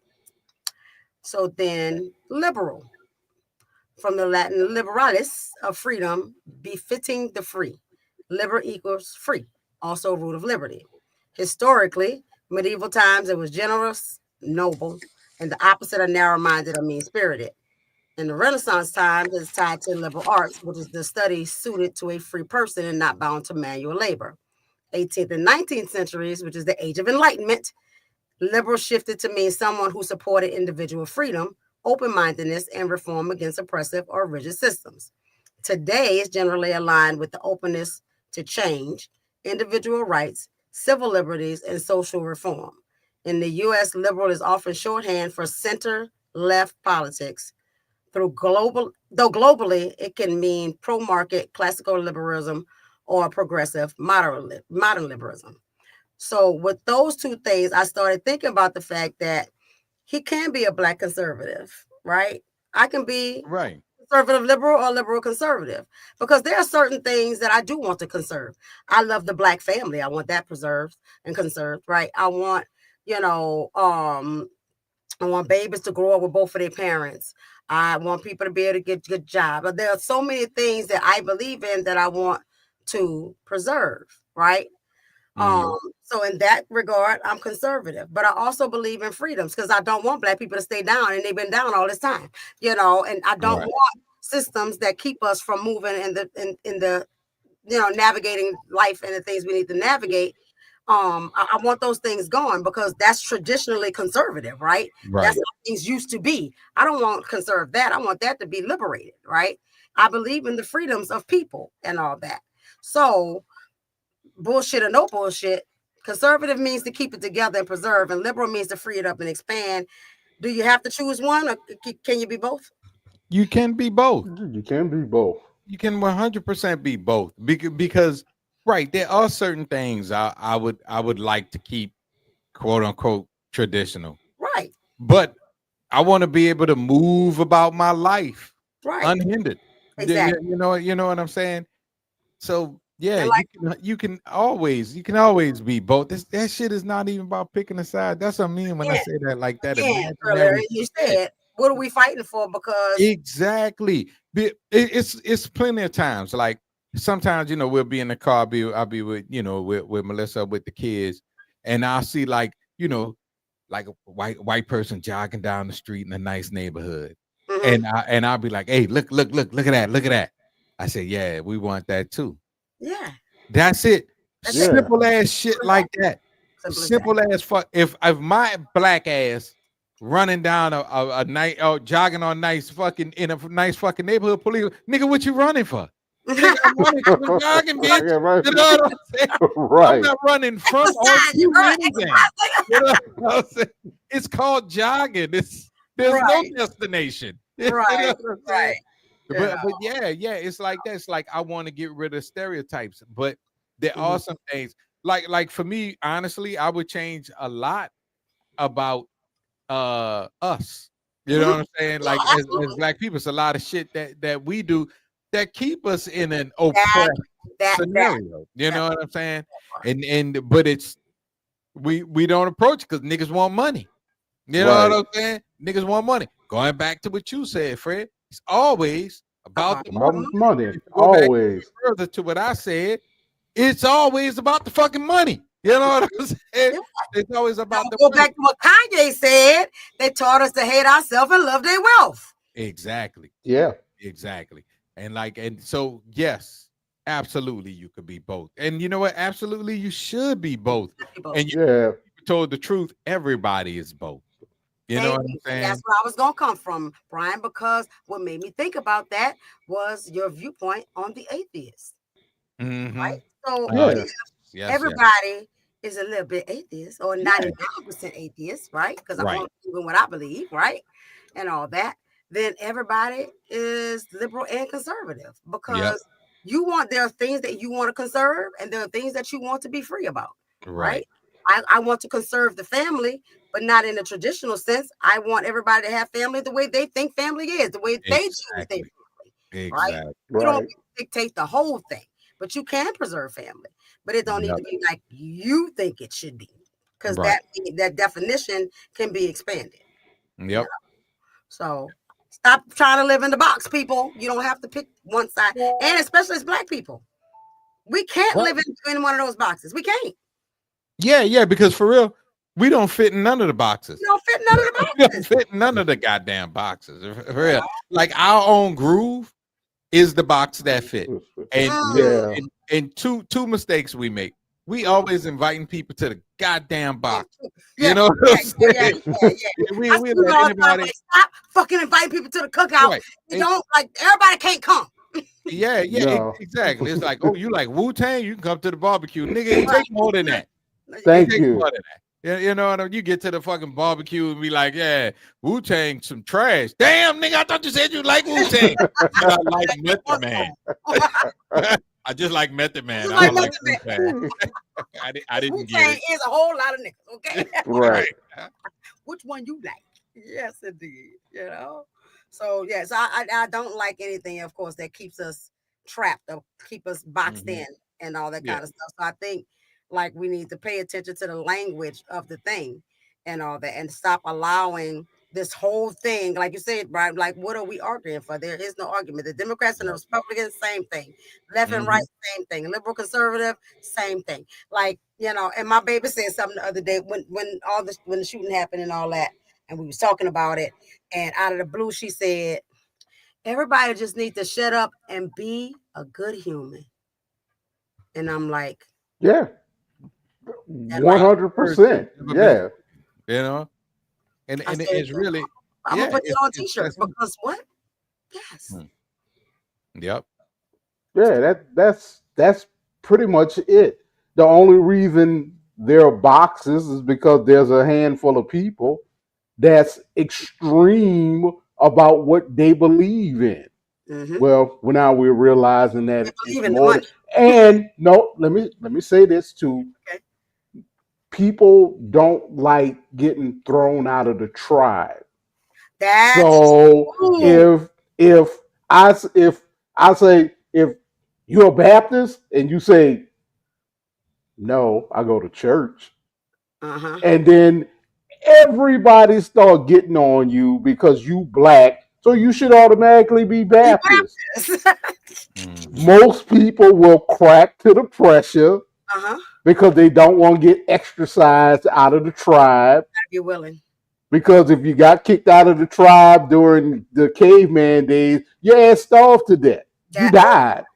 You know what, Fred? You got a point. You died. So you want to be, so even though you don't feel that way, you're gonna feel that way so you can be part of the tribe. Right. Yeah. And not everybody likes you. Now it's like, oh, Brian, yeah, Brian, that Baptist, what up? Sing that song. And then you like, what fucking song? Like, I don't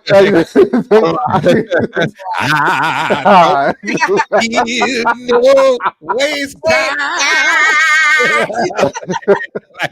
What are you talking about? Exactly.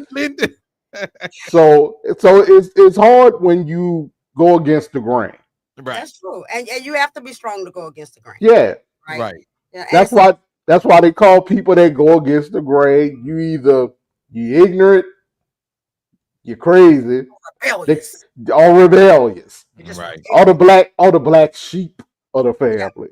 Yeah. You the black sheep because you don't go with what everybody's. Well, motherfucker, I got my own mind.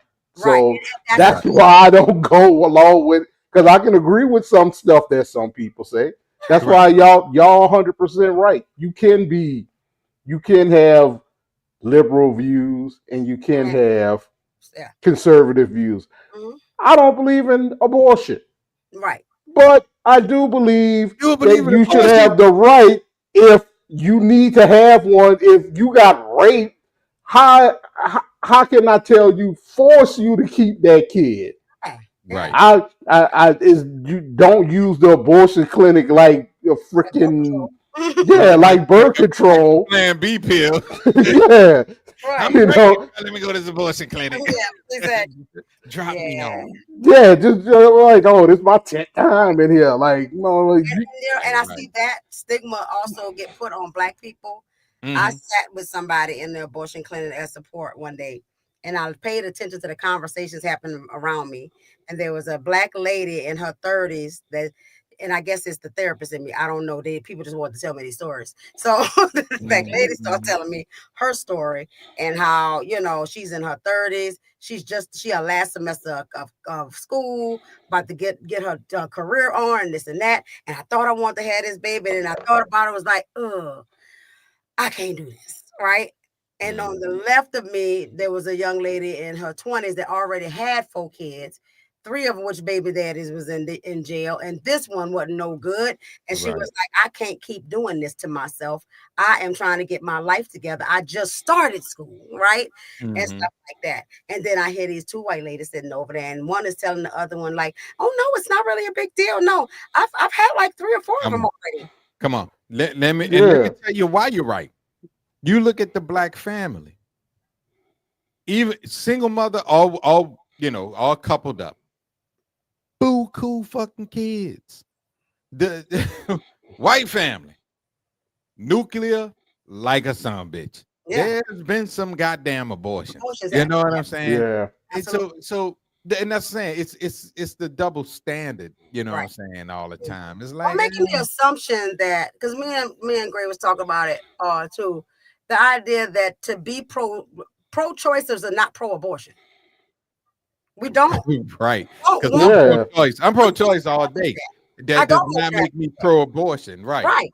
I believe in the power to choose what you need for your life. But no, I don't want you to go out there and get rid of your baby. I don't want that to happen. But I do understand if that's what you need to keep your life together, whatever the case may be, to keep that child out of foster care, to keep that child out of poverty, to keep that child from being abused or neglected. Like that, by all means, I definitely believe in that, right? Because I hate when mamas are raggedy. I hate when daddies are raggedy, and stuff like that. And that's why I do the work that I do to help that situation. But if that's what you need to do to keep your life together, to keep you from losing it, do what you need to do. Right. And most people that same way. The positioning of the other side is always like, But like, there's no circumstances at any time, at any day at all, that you should want to kill your baby and all that. Like, what you mean, bro? And I saw that dude talk about that he was doing a debate, and she even asked him, like, what if it was your daughter? And he gonna act like he didn't care. But you do, dude. Like, stop playing. Stop playing like you don't care. Yeah.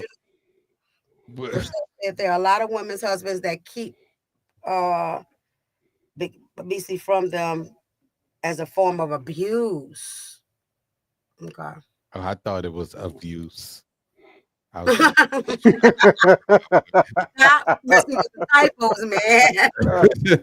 because you know that abuse. Nothing but like I've been abused. I've been abused. Look, in her defense, she's been typing a lot. She's been typing Okay. a lot. Yeah, she got carpal tunnel. She might have fatigue in that head. That's why I was on Black Show. I couldn't type fast enough. But you know, I'm pro-choice mostly because I'm a man, and I do not have the capability of getting pregnant at all. So I don't feel like that and not to say that a man shouldn't have a say, because that's because that's his baby too, right? Right. Yeah. But that grandiose say so, because pro or con, you either got to be ready for the consequences, right, or the responsibility. You know what I'm saying? So if you're not ready for either one of those, like Phuck said, you know what I mean, the man has no right to tell a woman when and where they can make one. You know what I'm saying? So I can see having an opinion, but that's why I've always been pro-choice. And yeah, it's weird because people say, oh yeah, I'm pro-choice. Oh, so you pro-abortion? Nah, I didn't say I was pro-abortion. I said pro people's opportunity to make a choice. Yeah. Because being pro-life comes with a bunch of damn responsibility. You know what I'm saying? So and the people who are pro-life hate the responsibility piece. That you hate part. Medicaid. You hate you hate daycare. Thank you. You know, unless that parent can pay for it by themselves, and that shit is $12,000 a minute. You know what I'm saying? Yeah, so you hate all of these avenues to help this child have a healthy life. Right. Pro-life, right. Not pro-life. Yeah, you just nigga, you gonna have that baby. Yeah. Exactly. You know what I'm saying? It's kind of like you were saying with Charlie Kirk. You're saying a bunch of shit, but you don't have a solution to the problem. Right. You want me to have it, or you gonna adopt this kid? Hell no. You going home and you're not gonna think nothing about me, but you feel good to yourself because you got a chance to say that. Right. Exactly. If you got to get an abortion, by all means, go do one. I'm just expecting you, because you see the situation you put yourself in, that you're more responsible the next go around. And that's what should happen. Right? And like you said with the white lady, you know, you'd have been here 4 times. You already know. For you, is this just the easy? You never got a strap. Your man ain't never got a strap up. But fuck having a baby. How about if you catch some disease you can't get rid of? So she's had those too. I'm sure. The abortion clinic can't get rid of AIDS. Yeah. It can't get rid of herpes. I think Sky Rizzy can though. Sky Rizzy can get rid of everything. I saw that commercial. I was like, why they named it like that? Sounds too fly. It's like Sky Rizzy, you will be all right. Oh Lord, maybe somebody black was in that boardroom that day. It was like, we should name it Sky Rizzy. I know. That's what I always say. I was like, this Sky Rizzy is the shit. The guy in Texas who's anti-abortion, who paid for his mistress to get multiple times. That makes sense. Because he don't need those little bastard babies out there. No. Because somewhere he got a wife. Thank you. Yep. He don't need that. So yeah, you want an abortion? I got you. Here's the money. Here's some change. Keep the change. Go ahead and do your thing. Thank you. Oh, and I have one more thing with old boy. So I watched him debate a young man who was a basketball player, and he was talking about the DEI thing, right? And he made sense, except that it just proves that they don't like diversity is not. Oh, that's why you paid for that shit. Okay. He's an elected. Well, Of course. Yeah. No, he's an elected official. Y'all live in Texas. Y'all paid for that shit. Thank you. Multiple times. Thank you. All right. Facts. So the point that old boy was making was like, okay, if and again, understood point taken. If you have to, if DEI says you have to have 30% people of this race or whatever, you have to have these diverse. There has to be diverse here, right? Right. And all that. And so he used the basketball teams as an example. And he's like, so would you agree that if it was truly about diverse, if it's all about diversity, he was actually proving the opposite point. I don't know if he recognized. So if you have to be completely diverse, then you have to hire so many white people, so many of this, so many of that, right? And all that. Then most of the basketball teams wouldn't be mostly black. He asked the young man he was debating or was answering the question. Would you agree that the quality of the basketball team would go down? And absolutely, because black folks got a lot of talent, right? White men can't jump, right? And white men can't jump, right? So his point being there, like that it is okay to hire based upon talent, right? Based upon the ability, right? And stuff like that. However, like the white people that were able to jump didn't make the team. Right. You know what I'm saying? So even Right. though disproportionately we got more talent in that area, those that can get to that point, like a Larry Bird is a Larry Bird, right? Ooh, and Larry Bird was shit. Right? Yeah. So nobody said that Larry couldn't join the team because he was white. And that's the main point here, right? And so he was trying to prove that as a point, but I saw it in the opposite sense, right? That everybody who can make the team, who got the talent, who can get that ball in the net, qualifies for the team. Right. Right. So it should be the same way across the board for everybody. Ain't nobody saying that this one and that one can't come in and if you qualify, you can't get in here. Right. But what was happening on the other end, though, my dear sir, was that people wasn't allowed to get in there to even try out.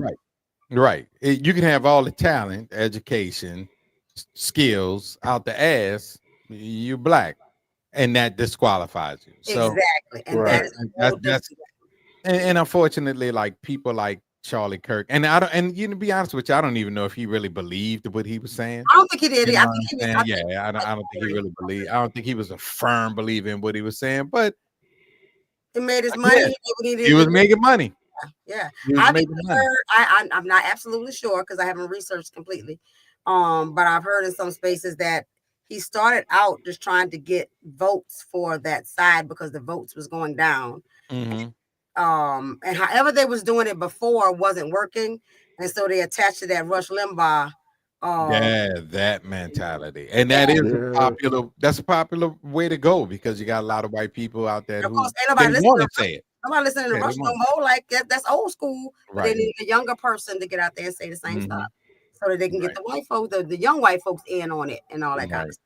But I just don't think that no matter how many MAGA people they got out there, I just don't think they outweigh everybody else. Right. And there's a lot of everybody else. Like it's just like when we talk about niggas. Yeah. The niggas don't outnumber the black people. Yeah, it's just that the niggas make more noise. That's right. You know what I'm saying? And the only difference between a nigga and a bigot / racist is that niggas fucking us up. Yeah. Right. Doing shit that side. You know, they pretty much live up to their stereotype of who we are, and then it fucks us up. Exactly. Let me play our Black History moment. Boom, boom, bam, bam, ba bam, ba bam, ba bam. If I can find it. If you're not on here for a few weeks, you know, you lose the button. And they did a lot of improvement and stuff on here too. They've been upgrading things. Yeah, I saw that. You know, thanks StreamYard. If anybody wants to get on StreamYard, you can use my code. It's in the bottom of the thing. You ever notice how suddenly every company cares about mental health when they're the ones that have actually burnt you out? Yeah, that's not coincidence. Let's talk about how they've been playing in our faces for over a century. First of all, It's not you. You're not crazy. You're not too sensitive. You're reacting exactly how a human being should react to a system that was designed to chew you up. And the wild part? They've been running the same scam since the Industrial Revolution.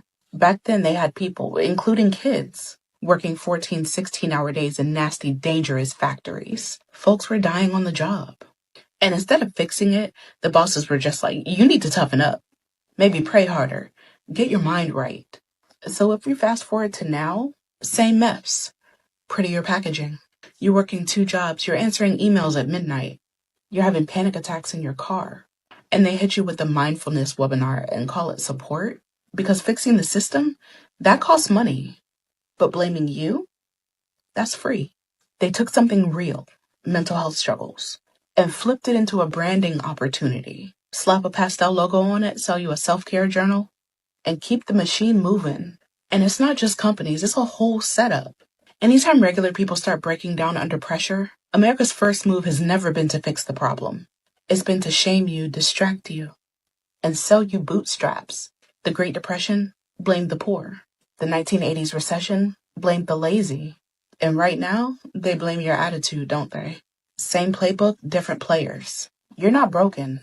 You're responding exactly as you should when everything around you is built wrong. And real talk, self-care is important. But breathing exercises aren't going to fix a system that was actually designed to break you. You're not asking for too much. You're asking for a life that doesn't destroy you. And don't ever let anybody, especially the people benefiting off your exhaustion, tell you otherwise. Mm-hmm. Yeah, absolutely. And that's part of why my practice is different, because we're going to talk about the systemics part. We're going to talk about where the stuff come from, and we're not just going to use coping skills to deal with that stuff. Is we're going to figure out how to get you out of the oppression as much as possible. That's the power move. It's like changing your mindset. It's changing yourself from being a victim to a victor, and like you have the power to put yourself in whatever position you choose to be in. But it works in community. And I think that's the piece that's missing, is that we cannot do this shit by ourselves. You know what I'm saying? You gotta have emotional support. You gotta have somebody that's willing to take them kids if you want to go to school. You gotta have somebody that's willing to buck you up when you're feeling like quitting and all that kind of shit. If you don't think, I took 13 years to get an undergraduate degree. And if you don't think Fred and Brian didn't have to like book me up every now and then, like, to make sure. Yeah, because we never told you stop going to school. Right. We just said when you gonna get out of school. Like, now you're not finished. Finish it. Keep on going, girl. Keep on going. Girl, you know, you can go get you a good job at Ross. Yeah, the kids. Oh, have mercy, have mercy, have mercy. So, Yeah, because by that point, I would have been pissed if you would have been like, yeah, I can't do this no more. I would have been like, I you've been doing this for like 9 years. You better go finish shit. Yeah. Yeah, but you need that level of support in order to keep doing things and all that. So find your communities, and like black people, we gotta get back with our communities and all that. And also, you need to get rid of the people that you think are your friends. That's the negative weights that's holding your ass down. Because you don't want to get rid of them. I've been knowing them for 25 years. That motherfucker ain't doing shit. You trying to level up. They want you to stay where they at, because that way y'all equal. Yep. And yeah, because if you can't use those haters as a power, sometimes them haters is a motivator. You know? It's like, oh, you think I won't? You think I won't? All right, you stay right there. You stay right there. Watch this. Right, because if you can't process a hater as a motivator, cut them loose. Right. And it's what you said earlier, Fred, that people don't want to be the outlier. They don't want to be the one that's doing something different, because you're gonna get haters. People are gonna talk shit about you and all that kind of stuff. I know I have plenty of those, right? But I ain't got time for that. I love my haters. I wish them well. I wish them well. Yeah. Oh, hell yeah. They're probably gonna be your mama. Your mama gonna be like, Baby, I don't know what you wasting your time doing that for. Yeah. And you're gonna be like, all right, mama, thank you. And you just keep it pushing. Yeah. And Don't say nothing else. Just do what you gotta do. I tell people all the time, look, if you can't get support from the people around you, stop telling the people around you what you're doing. Right. Yeah. Just move in Just your own just groove. just do it. When they ask you what you're doing, just chill it. You know, same old, while you making your moves. And then they'll see once you get to where you gotta go, they'll see your life changing, your attitude changing, you hanging out with them less because now you're gonna be hanging out with people that's gonna help build your success. Because you're gonna naturally attract those people who are on the same mindset as you are. Right. Yeah. Yeah. Have your cheerleaders. You're gonna have your crowd. Right. Yeah. Because shit, if you was on crack, you ain't gonna hang out with people who ain't smoking no crack. Exactly. Thank you. With crackheads. Crackheads. Because y'all can relate. It's like, man, we all be smoking crack, baby. What you doing? All right, I got a rapid fire bullshit or no bullshit questions. Ready? Ready. All right. Question number 1. Bullshit. Dang, let me get the thing on. Hang on. All right. Celebrating somebody's death is just as toxic as justifying their hate. Bullshit or no? That's facts. No bullshit on that. That's no bullshit. Yeah. It's the same. Yeah.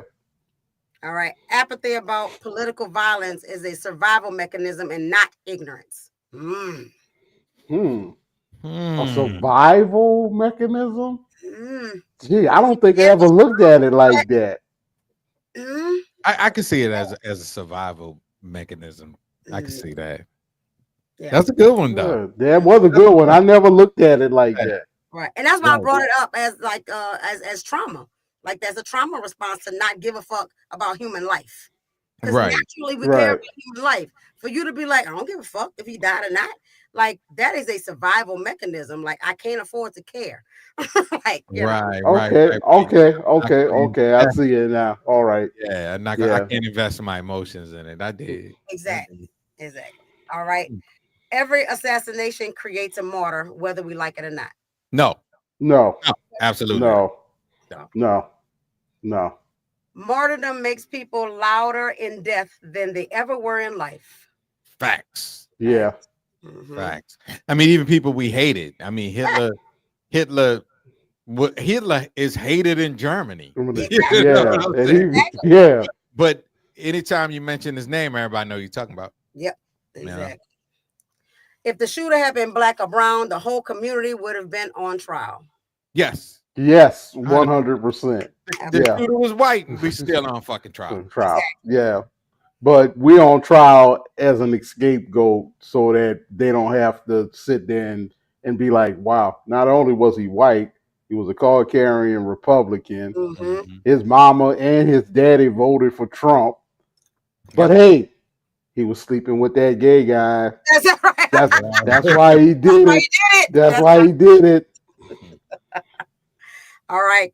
Calling a white shooter a lone wolf is just coded privilege. Yes. Yeah. It's 100%. A shooter is a shooter. Okay. Right. Because you're taking your white murderer, and separating him from the white race. That's right. Yeah. And so anytime we do anything, it's not just Brian that did it, it's those blacks. Yeah, the blacks are always doing something. Yep. You could be both conservative and liberal at the same time. Yeah. It's called being a regular ass person. Thank you. I'm saying just a regular ass person. Yeah. And Gray was funny because she thought about you, Brian. She said, "Oh my God, is it white on white crime?" Which is just crime. Right. Shit. Labels like left and right were never meant for us. They were meant to divide us. Yeah. Oh, definitely. Which is why they point in opposite fucking directions. Exactly. Yeah. Glorifying death, whether an enemy or ally, keeps us trapped in the same cycle. Yes. Yeah. I mean, and it would definitely do that because you know what I'm saying, the loss of life is a loss of life. You know what I mean? It's because, and especially as a whole group of people, Yeah. that makes it fucking ridiculous. Yeah, you know what I'm saying? Because like I said, the man never did anything to any of us. Anybody particularly. He didn't uplift us, and he damn sure didn't hold us back. So, Yeah. and Yeah. again, most people never even fucking heard of him. No, but everybody got pissed off when they did the moment of silence for him at all the NFL games. Yeah. Really? Oh, Yeah, wait. well, unless 5 teams didn't do it, but like all the rest of them did. Well, I mean, And I and also can get why they would have that attitude, because when Colin Kaepernick, that was a problem That was a problem. because he yeah, had a viewpoint. You Right. see what I'm So I saying? can understand, and I can Yeah. understand. So now why do we have to do Now we this? have an Because he option. had a Yeah. viewpoint. Right. Right. yeah, exactly. I can see why. Because yeah, when Colin was just taking a knee to Yeah. protest, And he was crooked taking cops. it by his Protest. damn He self. ain't He make no wasn't noise. even asking nobody else to do No, it. he ain't asked anybody to do nothing. He did it for himself, and that Yep. was it. And it was a problem. Yep. So Racism. and even the flag being flown at half staff. Yeah, my neighbor across the street put their flag at half mast. Yeah, I went outside. I was like, "Why's this flag at half mast?" So I'm looking to see And if some general then died or nothing. Then I saw, I was like, Charlie Kirk. Yeah. Right. Yeah. I mean, I'm be honest with you. Okay. I do no research.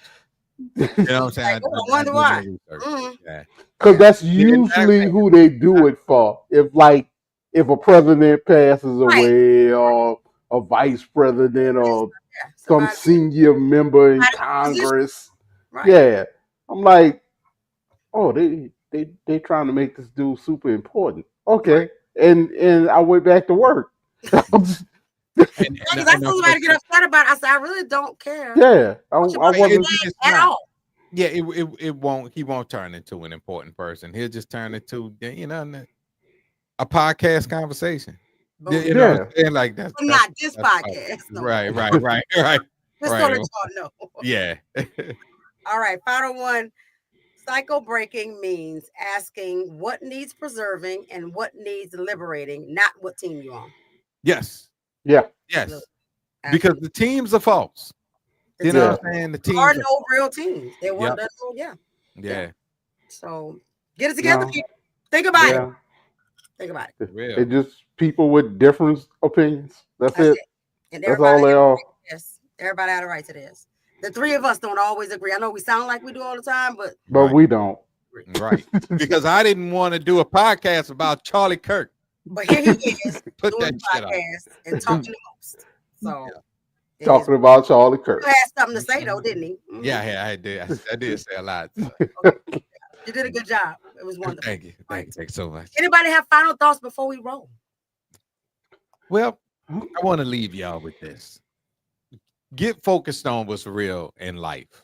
It may sound crazy, but what the right or the left or the Democrats or the Republicans are doing, their actions affect your life.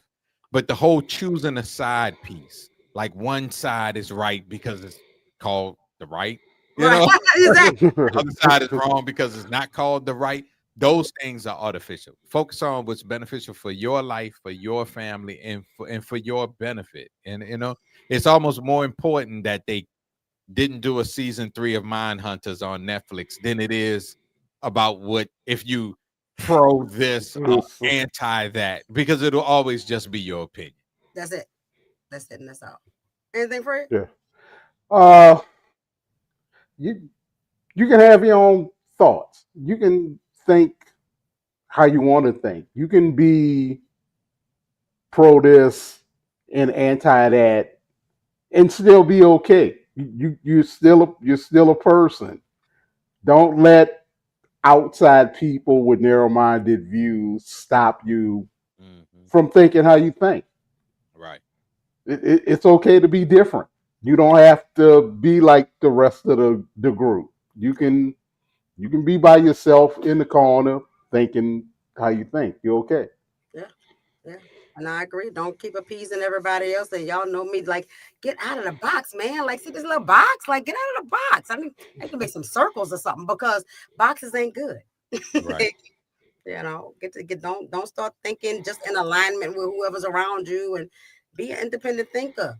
You know what I'm saying? Like, hive mind ain't good, y'all. It's just For real, man. Bro. Them damn bees and that shit don't be working out. not gonna work. But they make some good honey, though. I'm gonna tell They you. do indeed. The thing with bees is they know their position and what they're supposed to do. Right. Yes. All of them Every bee has a job that they have to do, and they do their job. exactly. Right.